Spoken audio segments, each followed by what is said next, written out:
Well, we went a little bit later today, hoping LeBron would wake up and send some smoke signals whether he's playing tonight at FTX Arena against the Heat. But I guess we're waiting a little longer. Welcome back to another episode of Inside the Paint, brought to you by the good folks at redrecover.com. I'm Ira Winderman from the South Florida Sun-Sentinel here in Fort Lauderdale. And there's Kurt Helin from Pro Basketball Talk, NBCSports.com, out in LA. And you know what? Usually 51 weeks a year, you defer to me on all matters Heat. So I'm going to defer to you, Kurt. LeBron James has played one back-to-back all season. It seemed pretty clear at his age, 38. I believe 38. That's correct, right, Kurt? It's 38 in a couple days. The birthday's. Well, I'm looking ahead because I already have the invite to the party. Looking ahead at 38-year-old LeBron James. Kurt, if you were to make a prediction now, we're doing the show a little bit later. If you're listening on the podcast, you'll probably know more than us. Kurt, does LeBron James play tonight against the Miami Heat? I bet he doesn't. I Really? think that I mean, it is Miami, and I think that changes the dynamic. A place he has obviously deep connections and ties. That said, like you said, he's only done it once this year, and there you watch him, or you don't even need to watch him. You can listen to his words, but you watch him. There is a resignation about him and where this team is right now. And I'm not sure, again, Miami might be the difference, but if I were to bet, if I'd say 55, 60% that he's not doing this to his body. He's still trying to look long-term because I think he realizes they're not winning much this year. Well, and that's interesting. And by the way, we'll get into plenty of Heat talk. Please hit us up on the chat board. I know It's Tua Mania here, and I have sort of some cross-talk on that I want to get to with Kurt also regarding learning how to fall like Dwayne Wade. But I want to stay with this LeBron thing because honestly, if it fascinates me, well, screw everyone else. I want to get some answers. Kurt, I don't understand this. The Lakers came into the season. We all looked at that crapola roster and thought, maybe play-in. I think you gave them the benefit of the doubt on the play-in. I think I had them 8th or 9th. I'd have to go back and look, but something like that. You gave them a chance, win one or two, get in the playoffs, sort of the familiar pattern. Then Anthony Davis came out and really started to look like MVP Anthony Davis. And all of a sudden, I think the thought was, well, if this guy looks this good, and LeBron's still LeBron, that's 40% of your starting lineup, no matter who else is in the lineup. So maybe. Then Anthony Davis goes out for at least a month, a little bit longer. So what I can't read from here, going into one of two Lakers games, honestly, over the next week, the Heat also play in Los Angeles next Wednesday, are the Lakers themselves, two-part question here, a lot of quizzes here for you today, Kurt.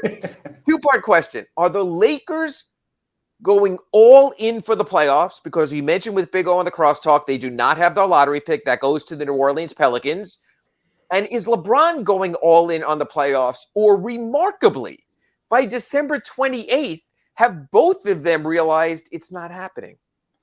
I think more the latter. They are going to be active at the trade deadline. They're going to be looking. But as we've discussed before, and I'm sure will in the future, right now, there's just not sellers, right? Like it's not much of a trade market in terms of sellers. And there's the names that are coming up, the Kyle Kuzma, your Jay Crowders, which are guys that could really help, guys who could help a team like the Heat that are missing a piece. But if you're the Lakers, that's a half measure. You're giving up something. You're too far away to get where they want to go. You're missing three pieces. Right. You're not missing one piece. You're missing three pieces.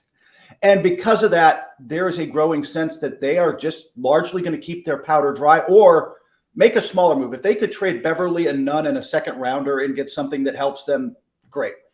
But that's the kind of thing they're looking at. They are not going to go all in. They're going to keep their cap space for next year. And then, bank on being the Lakers the way sometimes Miami banks on being Miami and hope that a free agent comes. Just like the Heat thought Kevin Durant was coming this summer. They were going to lure someone, bright lights, big city. That's the life for me. I get all of that. The one thing about the Lakers is the push-pull. And you mentioned this, and this is Jimmy Butler related also. Again, folks, hit us up in the chat board if you want to discuss this on a redrecover.com Inside the Paint show is this. There are two thoughts when you have an older or just a mid-30s veteran. You have to do all you can to win now because his clock is ticking. That's the thought on the Heat. When people said, why the hell are you bringing in Kyle Lowry at 38 years old? You're going to be too old a team because he could help Jimmy. That's what Jimmy thought made that deal. Why are the Heat signing older players? Dwayne Dedmon at 33? Because this is the Jimmy Butler moment. And it might be wrong and it might be a mistake. I'm not saying I would have done it, but I'm saying I could see the thinking. And Kurt, this sort of blows my mind. LeBron has always gotten the supporting cast he wanted. And I'm going to take you through all the steps that I see, okay? He comes to Miami. They have this young kid, Michael Beasley. Say what you want or what you don't want. LeBron's, I ain't doing no Michael Beasley. I want Mike Miller. He's my guy. Get rid of Michael Beasley. Bring in my guy. Oh, I'd like Ray Allen. Can I have Ray Allen, please? Hey, this Birdman guy, love a mohawk. I mean, I want Birdman also. And he constantly gave LeBron, regardless of age, what he wanted. Then when they didn't, when Mike Miller was let go to save on the luxury tax, LeBron was, this isn't the place for me. So what does he do? The Cavaliers win the lottery that year. Could have got Andrew Wiggins, someone else. He says, nah, I want a veteran. Trade for Kevin Love. So they get Kevin Love. And they wind up with Kyrie. And he gets his team. And again, it's funny because Mike Miller shows up again in Cleveland. And he gets his guys. He goes to Los Angeles. He gets his guys. So my question is this. This seems to me, for the first time since LeBron came to Miami in 2010, that a team is not saying we will do everything and anything for LeBron. Two-part question again. Told you, Kurt, gonna be a lot of questions today. One, why aren't the Lakers doing everything and anything? And two, is LeBron pissed off? Is he resigned? Or does he just recognize that at 38, he doesn't have the clout that him and Rich Paul previously had? I think he is angry quietly. You know how LeBron is passive-aggressive in showing his anger? Yes. That is starting to really creep out lately. You're really starting to see that in some of his post-game comments about the roster. I think the problem is this. He did something he really never does, which is use the extension as leverage. Hey, you've got to bring in Mike Miller if you want me to re-up for, he made those kind of plays. He signed the extension with a promise from the team that they were going to go all in and do all this this summer.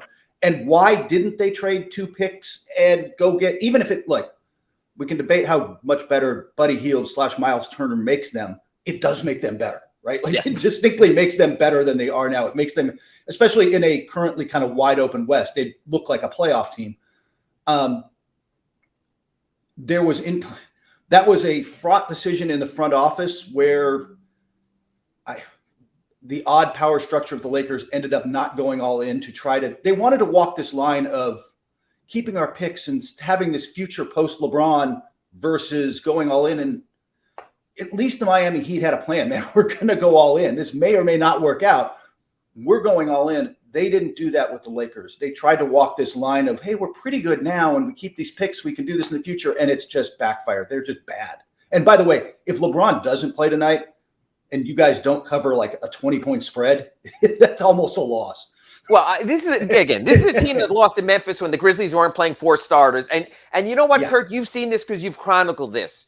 All season, teams have been showing up with no one and winning because there still is that variable of NBA and a make-or-miss league that you could pull it off. Don't want to belabor it, but here's my question.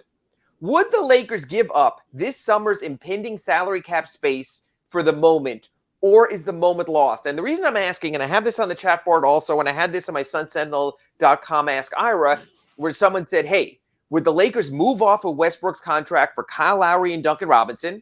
He'd get off of Robinson's money long-term, probably waive Westbrook or see what he has on him. And my answer was that reduces the Lakers' salary cap space in the offseason from max or near max to just another run-of-the-mill amount of cap space. So how much are the Lakers valuing that cap space this summer? And is this ultimately going to be a gap year where the Lakers are saying, wait, LeBron, we'll bring Kyrie in next summer. It'll be all good. You'll be 39 going on 29 with your body. How much are the Lakers valuing that offseason cap space? Or could adding a Duncan Robinson, Lord knows they need the shooting, and a veteranship of a Kyle Lowry so LeBron doesn't have to handle and finish on any play? Give me the push-pull of the Lakers saving the cap space versus making that type of trade. While the Lakers probably should have made that kind of move again during the offseason or earlier, I think they've reached the cap space has been golden for them. It has been the thing in their plans from day one that they would not give up. That was the most sacred thing. They did not want to take on long-term salary because you mentioned the name. There are other guys potentially, but you mentioned Kyrie Irving, who is a bit of a wild card, to put it politely, and but has hinted that he would come back to play with Los Angeles. If they can get him enough money to come back, and they don't quite get to max, but they can get north of 30 and maybe make some other moves. If they can, because Westbrook just comes off. They've just kind of accepted Westbrook's coming off the books, and we're okay with that. Besides, since he's accepted the sixth man role, he's been okay. Like, he's been solid. He's been triple double last night, tied Detlef Schrempf's record of 3 triple doubles off the bench in a season. Clearly, he'll break it, because the one thing we know about Russ is he loves him some stats. So he's going to make sure that he gets that record. You know, I don't want to say sabotage the team, but he'll find a game against maybe a Houston or a San Antonio or a bad team and make sure he gets those. Oh, I don't think it has to be a bad team, Ira. And again, he's another guy who can get good numbers and still his team play a bad game. I get that. Oh, yeah. 2, and this relates to the Heat. The Lakers have 2 future unprotected lottery picks they could trade away. Most likely in the post-LeBron years, unless LeBron plays like Udonis Haslem, like into his 40s, Tom Brady like. The Heat have that also. Kurt, take us through some of your studies in pro basketball talk on the push-pull on that of mortgaging your future. And I just want to sort of get your opinion from an NBCSports.com perspective.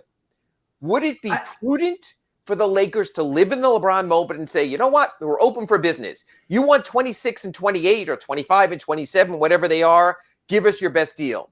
And would it be prudent for the Miami Heat to say, Kyle Lowry's 38, Jimmy Butler is 33, Dwayne Dedmon's 33, I'm Pat Riley, I'm 77, I want to win now. You can take our 26 and 28 first-round picks. Is that prudent? Is that stupid? Should we be worrying about something that's not happening for another 6 years? Not when you have LeBron James at 38, or frankly, to my mind, Jimmy Butler, who is 33. When he elevates 33, but when he elevates his games in the playoffs, right? You see those moments of the top 10 player, that guy who can, and we saw it 2 years ago in the bubble, like a guy who can really put a team on his back and carry them a long way. I think when you have that kind of player, don't you have to? Like, to me, that's when you go in. I think so. If you're, I don't know, if you're Golden State right now, I don't get not going all in for Curry and trying to do the two-front thing. If you're Orlando right now, no. Like, wait, be patient. If you're Houston, do I want James Harden right now? Like, be patient. Let's build this thing out slowly. And even those teams in the middle, your Indiana Pacers or something, you better keep your stuff for the future. But if you've got LeBron James at his age, you just have to. And I think that's been the consternation both among fans and frankly the LeBron James camp that they just didn't. I don't get why you don't go all in. Yeah, I think if I was the Heat, I would do the same if the right deal was there. If it was packaging someone and someone for this season by February 9th, the NBA trading deadline, and live in the moment. Because here's the other part of it. People are talking about the Lakers' 2 future picks as if they're guaranteed number 1 picks or lottery picks. Now, I agree. The future looks reasonably bleak for the Lakers. But it's really hard to be really bad in this league. You have to work to be terrible. And unless you have one of the 4 worst records, the odds are not very good. You're going to get a number 1 overall pick. And again, here's the other part of it. For every Victor Wembanyama draft, we're going to be great, he's the ultimate, there's an Andrea Bargnani draft when number 1 is just a guy. Maybe with Paolo, it's a little different this year. We'll see. But yes, there were LeBron drafts. There were the Tim Duncan drafts. There were the David Robinson drafts. But Kurt, you know this every year. You do your mock draft at Pro Basketball Talk at NBCSports.com. And there are years when the guy you have number 1 could be going number 4 or number 5 because there's just the wide open pool. So this thought that your future lottery pick is an automatic franchise turning player. No, I've seen enough number 1 picks to know that's not the case. That sometimes it's just a good player. I think people overvalue it because the unknown is still more tempting. I think you hit the nail on the head, right? I'm going to choose what's behind curtain number 2 instead of the car because I don't know what that is. And I'm kind of excited about curtain number 2. That's the lure, especially a draft picks for like you said, a Lakers team that's going to be questionable in the future. But the flip side of that is, again, just like you have in Miami, this is a market that lures people in, and they are the biggest brand in the NBA. Wants to play for the Lakers, and there'll probably be someone who wants to play for the Lakers more than the Clippers, no matter how good the Clippers are, just because they're the frickin' Lakers. And Kurt, I know this, and I'm going to be out there next week on January 2nd. The Heat play the Clippers. On January I'll see you 4th, there. they play, and I'll see you there. It'll be nice. We'll do our show from the lobby. And I'll see you there on Wednesday also against the Lakers. I know this. The Clippers game will be a game. And maybe Clipper Darrell will be shouting something when someone's at the foul line. It'll be kind of funny, and that'll be it. But the Laker game will be an event. Even though the Clippers are the playoff team and the Lakers aren't, the theater lighting for the Lakers, Lawrence Tanter doing the announcements, it just feels nostalgic. It just feels championship and iconic like. I love now how the Clippers cover the Lakers banners as co-tenant in crypto.com arena versus the way it was when Staples Center first opened. So I think the Lakers look as players. And matter of fact, I'm going to say this also, and I don't mean this to be blasphemy. I think there's a better chance in 2027 of the Lakers still being a want to be at destination franchise than the Heat for this reason. The Lakers' aura transcends all. It doesn't matter if Jeannie Buss is running it. It doesn't matter who's running the situation. Rob Pelinka, whatever. Mitch Kupchak. But the Heat are Pat Riley. And it's going to be very interesting in the post-Pat Riley era to see who that iconic presence is. Might be Eric Spoelstra. I don't know if he's iconic. That's the difference. It might be Shane Battier, the Duke connection from Nick Harrison. We'll have to wait and see. So I think that's the difference. I know we might run late on this segment because there's something I felt, since we're talking mostly NBA talk in the first segment, I had to get to. I think it's a 3-word name. I'm not sure, but I'm going to go with this name. You might be familiar with it, okay? Luka freaking Doncic. Holy crap. Holy my God. crap. His team is down 9 points with like 35 seconds to go. He does the throw the ball off the rim, knows not to go in the lane, gets the ball, forces overtime, puts the stinking Knicks in their place. You have seen iconic before. Now, especially regular season, because I know you're going to tell me, no, it doesn't equal Ray Allen's three-pointer. No, total points don't matter in the playoffs. How does that rank for you in your lifetime? So I'll shorten up the time frame a little. What Luka Doncic did last night against the Knicks. For those who don't know, Luka Doncic closed with 60 points, I think 21 rebounds and 10 assists, and led his team back from 9 points down in the final 30 seconds of regulation to win in overtime. It ranks up there with like, I was trying to think of like what other insane endings have I ever seen where I'm like, and often you flip to playoff like moments, like it's Ray Allen type stuff. And I don't want to go like comparing playoffs to regular season, but I don't remember a regular season game where, I mean, Luka is such a heliocentric offense. They are so, everything revolves around what he has to do. And when their guys knock down shots, Christian Wood suddenly hits a few, and everybody else starts knocking down shots. They're kind of dangerous. That final minute was wild, and the other part of that, Ira, you could see if Jalen Brunson didn't play. My God, you could see how much the Knicks need him as a floor general and stabilizing force. He was worth that hard at the seams. Oh yeah, he has earned every penny from them. But Doncic is. That's the kind of thing that moves you up in MVP ladders, doesn't it? Yes. And that's where I want to stop this segment for this reason. I want you to sort of percolate and for everyone out there listening to ruminate on this on our chat board is this. After watching Luka, it sort of dawned on me, you better have a superstar if you want to win a championship. Milwaukee has it in Giannis. I believe Boston now can say that they have it right now in Jason Tatum. I think the Sixers have it in Joel Embiid. These teams are showing they have superstars. The Nets, we know, have it in Kevin Durant, the way the East is shaping up right now. Not sure about the Cavaliers. That's why I have questions. The Mavericks have it in Doncic. I think consecutive MVPs, we know that the Nuggets have it now in Nikola Jokic, that they have it there. Not so sold on the Suns for that reason. Not sure Kawhi is there. So this is everyone's homework during our quick break right now. Is Jimmy Butler anywhere near that level of player that you can say in the conversation, Kurt, I don't want your answer yet, that, but the Heat have Jimmy Butler, or is there superstar and is there star? And one other thing, according to our chat board here, and I know we try to stay away from rumors, but if LeBron James wanted to come back to the Miami Heat, and you know how he plays the passive-aggressive, and he might say something tonight, Kurt Helin, would you welcome him back? All of that after the break on redrecover.com, Inside the Paint. And we are back on redrecover.com, Inside the Paint, our weekly show. If you missed our first segment, we were debating LeBron James, where he stands in the NBA. Spoke a little bit about Luka Doncic. You can catch that on any of our Big O podcast outlets. Smash like buttons. If you break your computer, Big O will buy you a new one. I'm Ira Winderman from the South Florida Sun Sentinel. He's Kurt Helin from Pro Basketball Talk and NBCSports.com. I did promise we'd get to the chat room, and I want to get to that, so I'm going to put on my old man reading glasses, because if Eric Reed can wear them on the air, I'm not going to feel so damn guilty. Kurt, we didn't get to a lot last week. We kind of ran in a different direction, so I'm going to go through some of these. I know I'm actually looking in the wrong direction here, because I should have this computer on that side, but first one up. And again, Kurt is our resident expert on the Lakers. He's based out there in Los Angeles, and he slept in today, so we know that he's going to be refreshed and ready with answers. So here we go. Heat should win tonight, Dow fan says. Kurt, you know the Lakers. Give me the two scenarios. How does the game shape up with LeBron James, who's still questionable, without LeBron James?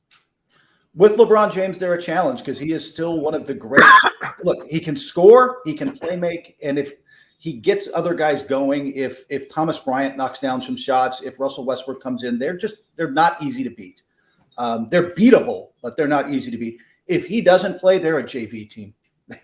They just lack that they lack the shot creation, and you can you should win by 20, but we know how that goes in the NBA sometimes, where the team that should win takes their foot off the gas and it's closer than it should be. But they're not good without him. Well, and we also talked about the Lakers trade last year with Washington, where they gave up all of their depth and how much it hurt. And there's a dynamic going on here, and Dolphin asked this question also, and I'm curious about your take because you saw him play with the Lakers. This whole Kyle Kuzma trade thing, and I believe he's going to be an impending free agent. No one wants to pay anyone, so they want to get off the money.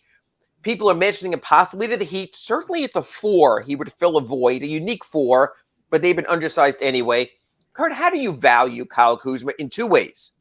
How much currency would you give up for him, draft choices or otherwise? And number 2, as an impending free agent, what's he really worth? The second one I can answer only because I've talked to people about this one around the league. I think you're talking about somebody making a Brunson-like contract, 100 to 110 million over 4 years type of deal, 25 million. He is a 20-point-a-game scorer. Now, Washington's asking him to do a lot, but he's a 6'8" two-way wing who can shoot the three, Ira. It's the value for that in the NBA is incredibly high right now. And he's going to get paid this summer one way or another. He's on a $13 million contract. He's already said he's opting out because he'd be an idiot not to. He's going to take the $7 to $10 million a year range raise he's going to get and run with it. So what I would give up is hard because that's a good. I think you got the Wizards over a barrel, right? If they believe he is going to leave and they can't re-sign him, which is kind of the buzz, then and I'll give up. I mean, you've got to match his current salary of $13 million, but I can give you a player and a pick. I don't know how deep I'm going to. Hey, you want Duncan Robinson and a pick? Is that good enough in Washington? I don't know. Right. And my other question is he a 4? Even it's interesting because in your analysis, you just said he's such a valuable wing. So for a team that's looking to put him in at the 4, whether it's the Suns, whether it's the Heat, maybe even whether it's, depending on Anthony Davis playing center instead of Thomas Bryant and coming back, can he be a 4? I know this positionless, but I also know there's times in a game when you need a 4, which the Heat don't have right now with Caleb Martin, God bless him. Can Kyle Kuzma and because you know him, because you covered him when he played with the Lakers, would he willingly be a 4 24/7? I think so. I think he's a 4 in the way Jason Tatum's a 4, right? Like in Boston. Like if you've got Bam Adebayo back there protecting the rim, then he works as a stretchable 4 who can do a lot of things. There might be a tough matchup against the Bucks, but yeah, everybody's a tough matchup against the Bucks. That's true. But also with Jason Tatum, when the Lakers are at their best and starting Robert Williams and Al Horford gets to go back to a more natural position in playoffs. I'm curious about that. Going to move on here. William Youngblood says Pat Riley is going to wind up coaching forever for 100 years. That's interesting. I think we're quick to write off Pat Riley, but I think he's the kind of guy who's going to do this as long as he can, and he has shown no sign. Now, you can debate the decisions maybe, that he has lost his passion for the game. Everyone thought when he came from New York, he was coming for the money, from the ownership stake, and he was going to retire to Los Angeles. Well, he's kind of past retirement age right now. So again, I know the term, people hate the cliche, but I think it's kind of safe to say he's just a Heat lifer. Yeah. By the way, you mentioned this earlier, and I'm really curious what your thoughts are on this because the transition to whatever's next. Is Eric Spoelstra going to Brad Stevens this thing, which is kind of what my thought was. I didn't think of Battier. Like, I'm really curious. They've got to plan this out internally, right? Well, it's kind of tough, and I think no for this reason. You have a guy like Andy Ellisberg, who's much more involved in personnel than you think. And I think when you have a plan in place that's known internally, you can kind of lose people. They don't want to lose Andy Ellisberg, maybe if not the premier capologist in the NBA, but also has a really good eye for personnel. You have a guy like, excuse me, you have a guy like Adam Simon, who's been wooed everywhere and has turned down overtures and stayed at the Heat as an assistant general manager. So my thought is the Heat are not sort of giving that away to anyone. I think that's why Shane Battier stepped aside from his analytics role into more of a consultant than a full-time role, because I think they're just writing it out right now. I agree with you, Kurt Helin. I think that Eric Spoelstra is the natural with two young children to move over and take over in the front office. He's certainly shown a basketball acumen. He certainly would be a Heat culture guy. And he's sort of almost viewed, although not as old and not as bearded, as Pop right now, as one of the guys you want to hitch your wagon to because the guy knows success. So I think that's possible. I think the other part of it is, though, would the Arisons sort of go in a different direction, or maybe not even be the Arisons now that there's a $4 billion buyout based on the price of the Suns in the going rate? So you're talking about someone, a family that bought the Heat in the hundreds of thousands of dollars, now with a possible $1 billion cash out to go in a different direction. So I'm not so sure when the Pat Riley era ends that the whole thing just doesn't go when they go in a different direction. The crypto money might not be there now, but obviously there's other money. Anyway, I wanted to get to the chat board, but I also want to get back to what you and I discussed before the break.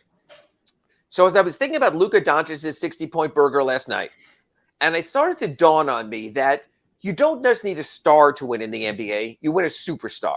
And I went back through all the recent championships, and the closest I could come for a non-superstar leading a championship team, to me, was Kawhi Leonard. Now, I don't know if you think of him as a superstar or not. I think he's a little bit short of that because he doesn't always show up in the first place. But Kurt, in the pantheon of, as I mentioned in our previous segment, that you have Giannis leading the Bucks, you have Tatum leading the Celtics, you have Embiid leading the Sixers, you have Durant leading the Nets, you have Doncic with the Mavericks, you have Nikola Jokic with Denver. It seems at the top of both conferences and some of the best championship contenders, you have that one guy. Where do you put Jimmy in your ratings of that one guy? And is the Heat one guy enough to be that guy? Yeah, Curry would probably be in that group too. It's why nobody counts out Golden State, right? Yeah. I think Jimmy Butler can play at that level for a stretch of time, unlike Tatum and Giannis and some of these other guys who are going to be in the MVP conversation because they can do it 70-ish games a season. I don't think Jimmy's got that in him. I think this is Kawhi is the better, like the good analogy here, where for a stretch of time in Toronto, for a stretch of time in San Antonio with Kawhi, Jimmy Butler has done it for stretches in Chicago. He can be at that level and he can do it in the playoffs, but he's not going to give you that for 70 games. He's not going to play 70 games this year, but like he's not, I don't think he can do it for that same amount of time. But I genuinely believe he can get really close to that for a period of time, for a playoff run where by the way, we're getting more rest every night, right? Like you don't have the back-to-backs, your travel is reduced. It makes life a little easier. No, I have Jimmy in that second tier, and I know the people around him will say, wait a minute, you didn't see the bubble and what he did against the Lakers? You didn't see what he did in the first 3 rounds of last year's playoffs and almost willing a sort of kind of Heat team. But I think Jimmy is sort of like Kawhi. He's that ensemble player. He makes everyone better, could bring them together, and everyone knows who the go-to guy is. That Toronto team still had Kyle Lowry, still had Fred VanVleet, but we knew it was Kawhi's moment in the corner against the Sixers or anyone else when he was the guy, and you define that role. So I do think the Heat are in a tough place for this reason. For the Heat to win the championship with Jimmy Butler, it's going to have to be the hard way. It's not going to it can't be a give him the ball and get out of the way, which is what I saw from Luka yesterday when he had his 60-point for the Mavericks. I know it was just regular season, but you saw that unbelievable greatness to overcome any deficit, 9 points last 30 seconds, any moment, get your own rebound at the end of the game, put up the offensive rebound attempt, tie the game. He has that in him. And that's why I just think it's hard when Jimmy Butler is by far your best player. Maybe Bam gets up there. I don't think, matter of fact, I'll throw this back at you, Kurt, here. And it's not the negative heat hour on redrecover.com. I just want to give perspective. Can Bam ever get to that level? Can he get to a Joel Embiid or Nikola Jokic level? Not on both ends of the floor. He doesn't create offense like that. I mean, I think he can defend at pretty much that level. I think he's an all defensive player of the year level player, but on offense, he's not the nobody's the creator Jokic is. And Joel's just a force of nature down there. I mean, he had 48 points in their loss last night. He is two-way. He's a two-way player. And his ability to not only bully you inside, but if you step back and get ready for that attack, he'll just shoot over the top of you. Like he's got enough of a jumper. It's a problem. Yeah. And the thing is, and honestly, if you want to look at it as the two-way player that Joel Embiid is and me saying Bam is maybe not, in today's NBA, if you're going to be a one-way player, you're better off being the one-way player the way Nikola Jokic is on offense. Yeah. This is an offensive-driven league. You can make the argument. In fact, I'm going to let you make the argument because, hell, you're Kurt Helin from Pro Basketball Talk. Which of the two is better? You ready? Bam Adebayo on offense or Nikola Jokic on defense? Nikola Jokic on – I said – wait, you flipped it on me. Is Bam's offense better than Nikola Jokic's defense? Whew, that's a good one. I would say yes. I think Jokic is an okay. He plays well within a team system, but they need. I think Bam can create a little. Bam can. And I'm trying to drive you there for that reason. I think Bam's a better offensive player than Jokic's a defensive player, but this is an offensive NBA right now, and unless my superstar can routinely give me 30 points on demand, let's be honest. When Bam Adebayo has a 30-point game, we all get off from work the next day. It's that usual. It's like the Boxing Day of the NBA. Jokic holds his own on defense or, simply limits a guy to his average. That's all he needs with the way he does it with his points, with his assists, with his rebounds. That was one thing I threw at you before the previous break. You can hear that segment on our Big O Show podcast. The other question I asked you is this. LeBron James, we know he went back to Cleveland from Miami. We know during the Lakers' times when he was push-pulling with management, there was a threat that I'm going to end my career in Cleveland and go back there. Now it seems like the Cavs are like, yeah, we don't need you. Bye-bye. That's worked out well. They're not. Could you envision LeBron James coming back to Miami, making amends with Pat Riley, and realizing that the Arizons might do for him what maybe the Lakers didn't? Yes. And the funny thing is, I didn't think, if you'd asked me this even over the summer, I'm like, no, he's ending his career here. He's, maybe he goes somewhere and plays for a year with Bronny, which is a whole different discussion. But this is where his home is. This is where his post-career life. I think the frustration level that you are seeing seep into him, if he genuinely believed he could go back to Miami, play with Butler, play with Bam, play with whomever still, Tyler, and they could seriously contend in the East. I think if he truly believed there was another ring there, I think he's much more open to those possibilities now than he was 6 months ago. Kurt Helin, I'm going to put you on the spot now because you answered the question the wrong way. So now I can go in this direction. You ready? Play a little lightning round here before we get to the end of the break. Kurt Helin, would you trade? I know the salaries have to work. We're going to dump salaries to make it work. Here's my question, and it's this. Number one, would you trade Tyler Hero for LeBron James? For the Heat? If you were the Heat, would you give up Tyler Hero for LeBron James? I'm tempted to say yes just from a business perspective. I don't know if it's a good basketball move. Yeah, I think you're out of your mind, but that's okay. Would you trade Tyler for LeBron James? No. Okay, fair enough. Can't win the Would you trade two unprotected in the mid-20s, the years of the 20s, in a package of other things for LeBron James? In other words, you give up a 26 and 28 unprotected first-rounders. If you're the Miami Heat. If I'm keeping Jimmy and Bam, and to me, if you're going all in, then go and you're getting LeBron, then you do whatever it takes to go all in, and you turn it around. You're the Lakers. You can get two Heat unprotected first-round picks. You can get Kyle Lowry because of salary. To be honest with you, you can get any other choice of Heat players you want to fill it out, whether it's Omer Yurtseven, Duncan Robinson, Max Strus, Gabe Vincent, Caleb. Hell, take anyone as long as you're not taking Bam and you're not taking Tyler. Is that enough for the Lakers for them to have to face their fans at Crypto.com Arena and say, everything we gave up for LeBron James, all the hope we've given you, the 2020 NBA championship, it's over? Would the Lakers do that? No, I don't think that. I think he would have to leave as a free agent, which he can do after not this season, but the next one. I don't think that even if he went to them, I'm not sure that they would trade him at this point because I just don't think they could. Even if he told them they were leaving, I'm not sure mentally they would do it. And here's my other question before we go to the end of this segment. We'll be looking at the Heat's upcoming road trip in a couple of seconds when we come back on the other side. But this question to you. Does Jeannie Buss truly believe in her heart of hearts you have her now strapped up to the lie detector that the Los Angeles Lakers still have a chance to win a championship at some point with LeBron James? Yes. Does she believe that? Yes, because she is a relentless optimist. Does LeBron James still believe he has a chance to win a championship with the Los Angeles Lakers? No. My guess is, Mike, I think he's lost that faith. Interesting.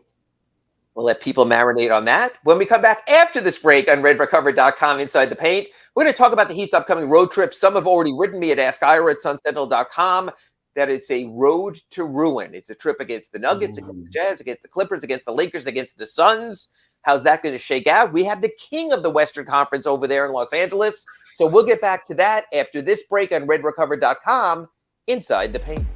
And as the chat board's been reminding me, maybe I should bring some Red Recover down for LeBron James tonight based on his decision of whether to play or not play against the Heat. I'm Ira Winderman from the South Florida Sun-Sentinel. He's Kurt Helin from Pro Basketball Talk and NBCSports.com. And this is the RedRecover.com Inside the Paint show, our final segments. If you missed either of the first two segments, go to our podcast outlets for the Big O show. You can catch the whole thing in their entirety. We debated LeBron. We debated Doncic. We debated Jimmy Butler. And now I want to discuss what we like to do at the end of every week's show is the Heat's upcoming schedule.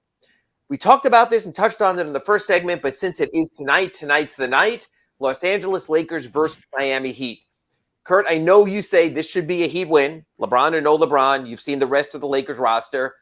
What would it take for the Lakers to come out, from your Los Angeles perspective, with a victory tonight at FTX Arena? A little unfocused Heat defense and this does happen nights. Shooting from the guys not named LeBron. It ultimately does come down to Dennis Schroeder and Austin Reeves, and some of those guys, their role players. When they knock down shots, then it's kind of like Dallas around Luka, right? Like suddenly there are guys who can make things happen for them. It's just so wildly inconsistent, even quarter to quarter, that who the heck knows? Yeah, I'm curious about that. And there's one other thing, because people have asked me to check in on that, and I do check the box scores. And until garbage time, I saw nothing yesterday. Kendrick Nunn leaves the Miami Heat in free agency. They rescind his qualifying offer. He goes to the Lakers. That's the summer when the Lakers are trying to do a whole bunch of little pieces because they thought that's all they needed. Then he has the bone bruise. He misses an entire season. We forget about Kendrick Nunn. But he comes back and says, I'm going to be better than ever. And the Lakers, to a degree, the way they went amid their free agency, about their free agency, they said Kendrick Nunn will be a rotation player. Okay. Helin, what the hell has happened to Kendrick Nunn? He's just not consistently that guy anymore. He's just getting outplayed by Austin Reeves and some of these other guys in the rotation. He has not bounced back defensively. I mean, you saw him with the Heat. I mean, they didn't extend him, but like you saw flashes there of like, this guy could be a really solid rotation, night in, night out guy. And he just isn't that guy every night anymore. And they were counting on him to help improve their defense and athleticism. And it's been kind of meh. And it's interesting because, and this is something I'm curious about, he had been mentioned as a trade chip. They had mentioned we have the draft choices and we could throw in Beverly and we could throw in Kendrick Nunn.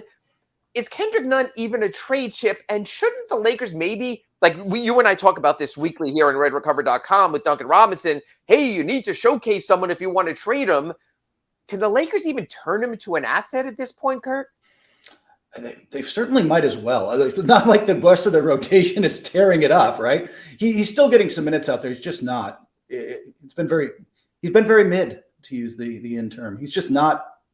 He's okay, and I'm not sure he's. I would put it this way. I don't think he's a trade asset. It's, hey, we can move 5.5 million or 5.7 million or whatever his number is exactly with a pick, and maybe we can get something back that actually does help us. What did you think he would be?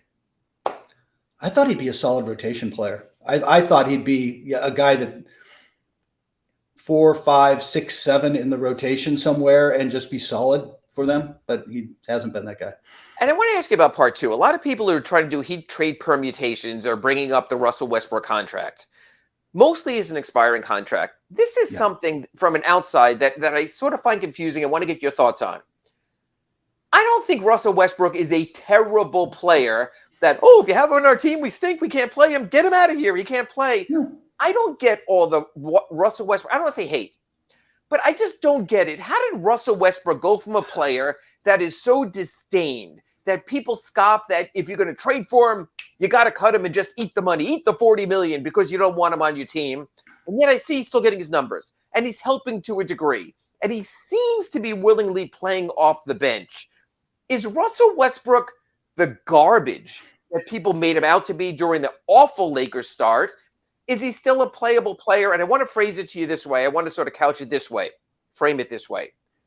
If Russell Westbrook gets traded, are there teams who still might look at Russell Westbrook and go, you know what? We can play him. We'll give up Miles Turner and Buddy Hield, and we'll bring him in as our shooting guard. In other words, why is he so polarizing? And can Russell Westbrook, let me phrase it this way, contribute to a winner? Contribute, yes. I think it's this. I think the problem was that he still, up until the middle of the season, he demanded to play like Russ and kind of be the alpha dog. And even around LeBron James was pounding the ball for 14 seconds and then just taking the ball out of his hands. And he's not that guy anymore. He is not the guy from OKC putting up a triple-double average anymore. He is just not that efficient. And that rush frustrates fans because he still demanded to play that way. But now accepting a role, was he wildly overpaid? Sure. But he can contribute. He can be I'm really curious what the market's going to offer him. Is he a $17, $20 million a year player now? I want to throw it to you the other way, because I want to throw it to you in both the trade and in free agency for this. Because again, you're out in LA, you've seen these guys, you've heard the stories, you've had a chance to interact, and this. Which means more? I'll give you 3 options. I was going to give you 2, but I'm going to give you 3. Which means the most to Russell Westbrook? Contending for a championship, getting his numbers so he can live the star life, or getting his dollars, even though he's well over probably 400 million or at least 300 million at this point in his career. Of those 3 things, getting his numbers, competing for a championship, or getting his dollars, where do you think Russell Westbrook's head is at right now? It's a really good question. My guess is dollars. He has also been really vocal. It'll be the other thing that's going to be really interesting, and I think influences him. He has been personally really happy the last 2 years. He is home around his kids, around his family, in the place he grew up. There is a comfort level within Russ of where he is as a person right now, that even if he's not back with the Lakers next year on some much lesser deal, which is very possible, I could see him doing a Chris Paul type of thing where, hey, all right, I'm going to be in Phoenix because I'm close. He's going to find ways to I think that comfort level is going to matter a lot to him. But after that, it's money. I think he's moved on from the numbers a little bit. I think the ring would matter to him, but money. This is the part I don't get about it. And I've been doing this, you might know, for a long time, for over 3 decades.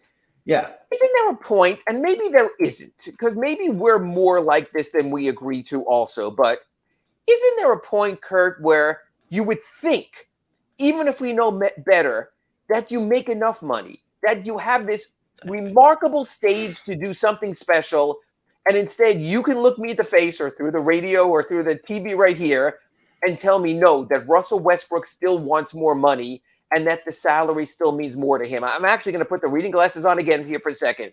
So far in his career, not including this season, Russell Westbrook has made $291 million. What am I missing? In other words, why is the fourth $100 million more important than the third $100 million?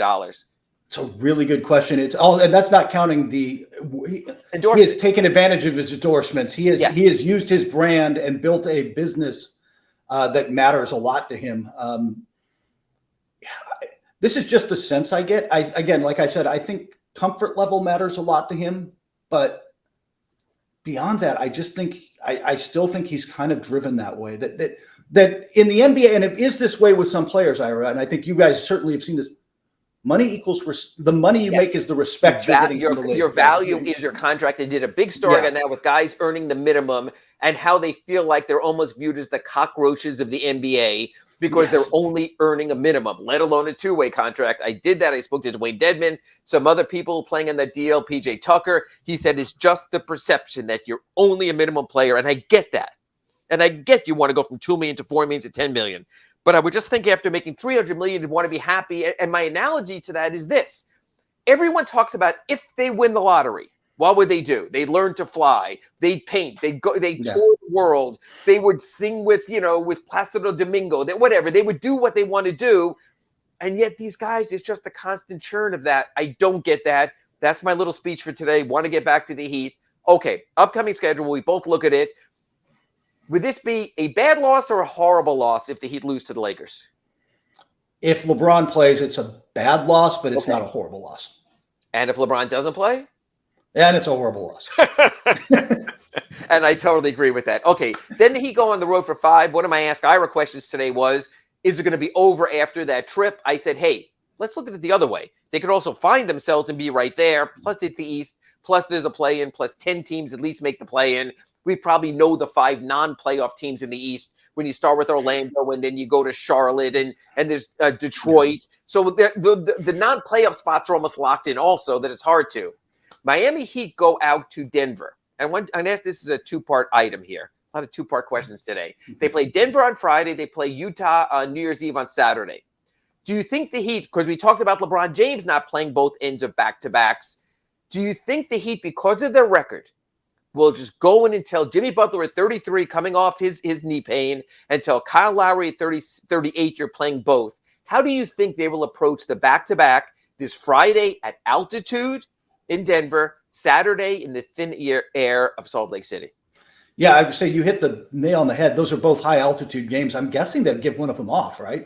They will organize they'll talk to Jimmy and everybody else and say, all right, which game are we targeting? Do we think we have a better chance winning in Utah and load up for that game? Those New Year's Eve, it's not a getaway game, but those kind of games on holidays, man. Oh, it's a getaway game. Nobody knows. You're arriving in Los Angeles for 5 days in LA right after. Yeah. It's very much of a getaway game. So let me ask you this, Kurt Helin, who I always felt should have been the general manager of the G League's Aqua Caliente. I want to ask you this question. Can a coach in all good faith, I don't know if that's the right word, but in honesty, not play any of his players in Denver and still have credibility? Or does that give a coach more credibility because he realizes you're probably only going to get a split, so let's go all in against the Jazz? I don't think it hurts the coach's credibility anymore at all. I think that's just the way of the league, isn't it? I think look, Pop, the first guy. Good point. Excuse me. Who was the first guy we were complaining about giving nights off? It was Pop. And if not, he was the first guy certainly fined by the NBA for doing that back in the David Stern era. Absolutely. Yeah. So I don't think it hurts. I think that's just the way the league is now, and we've had this conversation before, but I think it's just kind of accepted at this point. Who would you sit that night in Denver if you were general manager of the Miami Heat talking to Eric Spoelstra in consultation? You sit Jimmy and Kyle? I mean, anybody, I don't know who else is banged. You would know better than I. Dedman has the foot. He's 31 years old also, 33 years old. I would sit him also. I'm wondering if you also sit Bam. In other words, do you put a guy out there as a sacrifice? Tyler Hero is one thing. He's a young kid. He's a whippersnapper. And also, I think Tyler Hero is the kind of guy, like we talked about Russell Westbrook, who would love to go for 40, even if it's in a loss, and take every shot. I think that would be a touch of heaven for him. So I do think they should do that. I think tonight will determine that, Kurt Helin, for this reason. Yeah. They don't think in good faith you can go out and be a 500 level team or below 500 and then sit players. I think that's when it gets a little like, what are you guys doing here? So I think they really need this game to justify the split there. We will talk about this, or at least the second game of this pairing, when we come back next week, but I want to look at the trip in its entirety. The Heat then go to play the Clippers after New Year's Day off. They're going to try to hold a shoot-around at UCLA the same day as the Rose Bowl. Ooh, that'll be fun traffic. Clippers at Crypto. That's a tough game, isn't it? Yeah, especially look, they're tough. They keep finding ways to win without Kawhi playing, and if Kawhi plays, they're very good. Kawhi still look. Last night he got doubled every chance he got. He only had 15 points, 8 assists. They were moving the ball. They were finding the open man. They're playing better, Ira. That's game in a West that's not in West that's wide open. Don't sleep on them. So again, you could possibly be talking about two losses the first 3 games there. If you lose or tank to Denver and you lose to the Clippers, then you have the Lakers again coming up a week from tonight. If LeBron plays tonight and plays next week, is there enough LeBron pride by himself that he ain't going down to the Heat, the team he left twice within a week? Yeah, I could see a split there even if he plays both of them like he does. They play better at home. Their role players are more comfortable, and yeah, LeBron does play with a little fire against his former teams. So glass half empty. Kurt Helin has the Heat either 2-2 or 1-3 through 4 games of the trip. Then you end the trip against the Suns, who I'm just not so sure what to make of. I think they can be great. They've looked awful at times. How do you view the Suns right now, especially the Heat rolling in at the end of a 5-game, 8-day trip? Yeah, we'll see if Devin Booker's back. He tried to play on the other night and couldn't stay on the floor. Obviously, their offense without him stumbles. They're one of the teams, and the Clippers are sort of this way too. I just don't know night to night what I'm getting from them. They really miss Cam Johnson, but Chris Paul's not been the same guy. DeAndre Ayton's focus is. We talked about earlier about number 1 players that we heard hyped from scouts. I heard he was going to be the second coming, and he is not that. He's not bad, but he's not that. Yeah, and be in better shape. So we'll talk about the Lakers game again. There'll be another one next Wednesday when I join you again from Los Angeles. We'll both be out there, and then the Suns game will be after that. But I do have a question before we go to the end of this week, and that's this. The statute of limitations on Christmas trees. When we see Kurt Helin again next week on the 3rd, I believe it is, will there be a Christmas tree, or will that be boxed in out of the house? That will be out of the house and in front. It goes down, if not New Year's Day, the next day. Yeah. All right. I think that's more than reasonable. We'll get a sense of who the Heat are and what they are when we talk next week. We'll be through the game against the Lakers tonight, against Denver, against Utah, and against the Clippers. So I think we'll have a real sense of whether we're going up, whether we're going down, and whether we have anything to talk about. I'm sure we'll come up with something, but he's Kurt Helin, Pro Basketball Talk, NBCSports.com. I'm Ira Winderman from the South Florida Sun Sentinel, and you've been listening and watching, hopefully, this week's edition of RedRecover.com Inside the Paint. Happy New Year, everyone.